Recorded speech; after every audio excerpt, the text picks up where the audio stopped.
और supreme court ने YouTuber Ranveer Allahbadia को अश्लील कमेंट मामले में कड़ी फटकार लगाई है और अपना पासपोर्ट सरेंडर करने के लिए कहा है। कोर्ट ने उन्हें अंतरिम राहत देते हुए उनकी गिरफ्तारी पर अब रोक लगा दी। हालांकि कोर्ट ने साफ साफ कह दिया है कि रणवीर अलाबादिया ने जो भी कहा वो बेहद शर्मनाक है।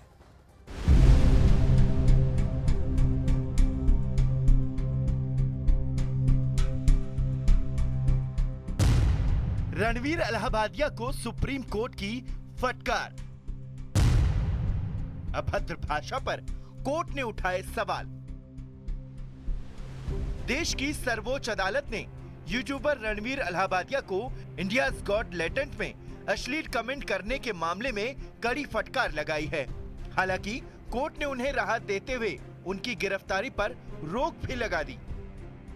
कोर्ट ने रणवीर अलाहाबादिया को अपना पासपोर्ट सरेंडर करने और बिना इजाजत विदेश यात्रा न करने के लिए भी कहा है। साथ ही सुप्रीम कोर्ट ने उन्हें जांच में पूरा सहयोग देने के लिए भी कहा है।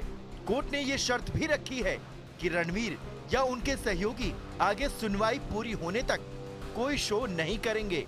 चर्चित यूट्यूबर रणवीर अलाहाबादिया के मसले पर आज सुप्रीम कोर्ट में एक महत्वपूर्ण सुनवाई हुई। जिस तरह से इस मामले में उनके वकील के द्वारा एक याचिका दायर की गई थी कि रणवीर के खिलाफ कई अलग अलग राज्यों में कई मामले दर्ज हैं, तो उन्हें एक ही जगह पे कंक्लूड किया जाए, उसके बाद इस मामले में तफ्तीश का दायरा आगे बढ़ाया जाए। तो इस मामले पर सुप्रीम कोर्ट के द्वारा जब सुनवाई हुई तो इस मामले में जब कोर्ट के द्वारा आज कई सख्त जो टिप्पणी जो है वो आज देखने को मिला है, लेकिन इस मामले पर एक थोड़ी सी राहत जरूर मिली है। सुप्रीम कोर्ट ने कहा कि संबंधित एपिसोड का पर अब कोई भी FIR आगे दर्ज नहीं की जाएगी। याचिकाकर्ता को यह छूट है कि महाराष्ट्र और असम पुलिस को वह धमकी देने और मिलने के मामले पर जांच के दौरान में सुरक्षा की मांग कर सकता है। सुप्रीम कोर्ट में जस्टिस सूर्यकांत और जस्टिस N कोटेश्वर सिंह की बेंच के सामने यूट्यूबर रणवीर अलाहाबादिया ने याचिका दाखिल की थी और अलग अलग राज्यों में दर्ज मामले को एक साथ क्लब करने की अपील की थी, जिसके जवाब में कोर्ट ने कहा कि रणवीर के खिलाफ सिर्फ 2 FIR दर्ज हैं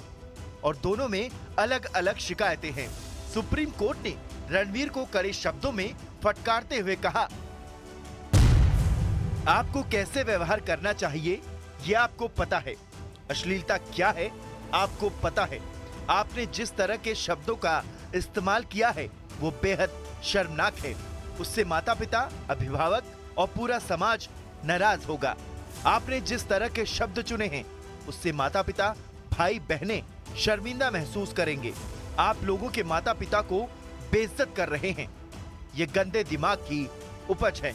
हम इस तरह के व्यवहार को प्रमोट नहीं कर सकते, इसलिए कानून अपना काम करेगा। रणवीर अलाहाबादिया के वकील अभिनव चंद्रचूड़ ने रणवीर की सुरक्षा का हवाला भी सुप्रीम कोर्ट में दिया, जिसमें उनकी जुबान काटने पर 5 लाख रुपए का इनाम रखे जाने की बात कही गई। इस पर सुप्रीम कोर्ट ने रणवीर अलाहाबादिया को कड़ी फटकार लगाई। जब आप ऐसी चीजों से पॉपुलैरिटी चाहेंगे तो लोग धमकी तो देंगे ही। आपकी भाषा से अच्छी धमकी देने वाले की भाषा है।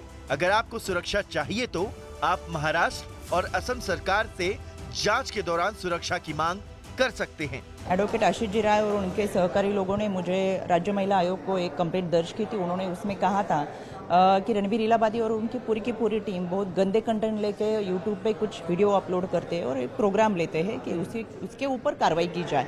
तो उसका रेफरेंस लेके हमने मुंबई पुलिस को लेटर भेजा था और कहा था कि इसकी पूरी की पूरी तरह से जांच की जाए और इसकी जांच करते हुए आपके पास जो भी इंफॉर्मेशन आ जाए उसके ऊपर उचित कार्रवाई की जाए। मुझे लगता है कि जो आदरणीय सुप्रीम कोर्ट ने कहा बिल्कुल सही कहा है। उन्होंने क्वेश्चन किया है the extent of obscenity and the extent of vulgarity.